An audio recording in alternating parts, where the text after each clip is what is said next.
શ્લોક બોલો. નારાયણં નમસ્કૃત્યં નરં ચૈવ નરોત્તમં દેવીં સરસ્વતીં વ્યાસં તતો જયમુદીરયે. આદિ પર્વ પર્વ સંગ્રહ ઉપપર્વ દ્વિતીય અધ્યાય શ્લોક 30. અહાની યુયુધે ભીષ્મો દશૈવ પરમશ્રિત અહાની પંચદ્રોણસ્તુ રરક્ષ કુરુવાહિનીમ. મહાભારત કા યુદ્ધ, મહાભારતનું યુદ્ધ કેટલા દિવસ ચાલ્યું? સૌથી પહેલું શરૂ થયું જ્યારે મહાભારતનું યુદ્ધ, ત્યારે કૌરવ સૈન્યના સેનાપતિ કોણ હતા? ભીષ્મ. ભીષ્મ સેનાપતિ. કેટલા દિવસ સુધી સેનાપતિ રહ્યા? 10 દિવસ સુધી લડ્યા ભીષ્મ. ભીષ્મ લડતા હતા તો ભીષ્મને મારવા વાળું તો કોઈ આમ તો હતું જ નહીં, કેમ કે ભીષ્મને ઈચ્છા મૃત્યુનું વરદાન, એટલે એ મરે એમ હતા જ નહીં. ભીષ્મ રોજ 10,000 યોદ્ધાઓને મારતા હતા પાંડવ સૈન્યના. પણ પછી ભીષ્મ તો મરતા જ નતા, તો એક વખત પાંડવો બધા ભેગા થયા અને એમણે એવું કીધું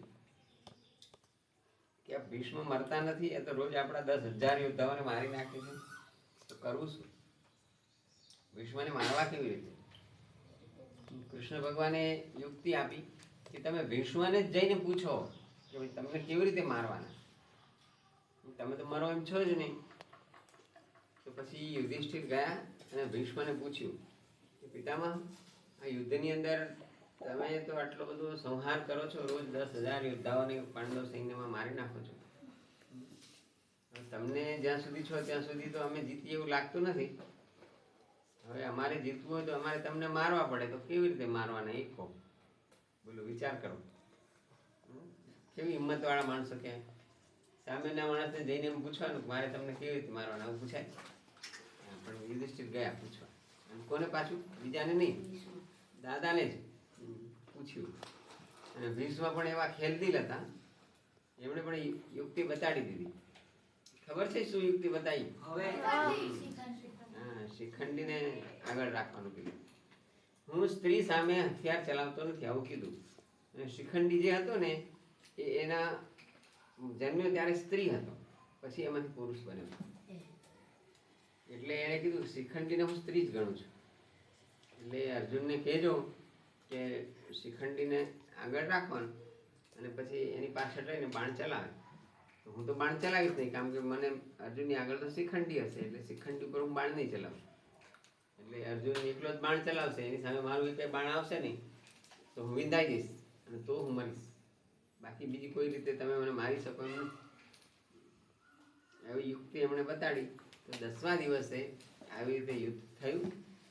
યુદ્ધ કરતા પહેલા પાછું પાંડવોએ આવી મીટિંગ કરીને એમાં બધા પાંડવોએ સમજણ આપી. યુધિષ્ઠિરે કહ્યું કે પિતામહે એવું કહ્યું છે કે અર્જુનને એવું કહેજો કે શિખંડીને આગળ રાખે અને પાછળ રહીને પોતે બાણ ચલાવે.